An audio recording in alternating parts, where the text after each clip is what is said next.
Hello guys, in this tutorial you will learn how you can edit tags for your website on Neocities. So let us guide you through this. So if you'd like to edit the tags, what you want to do guys is navigate to your account on Neocities and then click into your username in the top right and then navigate to settings. From here, what you want to do guys is select manage site settings. Here, click into tags. And here you see how many tags you're currently using. So you may add them here. So tag number 1, I can go with art.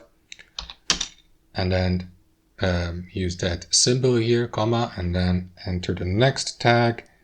Weather, comma, and then Japan, and so on and so forth. Click into that button here. And now your tags have been added. You can also remove them by selecting them, and that's how it works guys. Thanks for watching and I'll see you next time.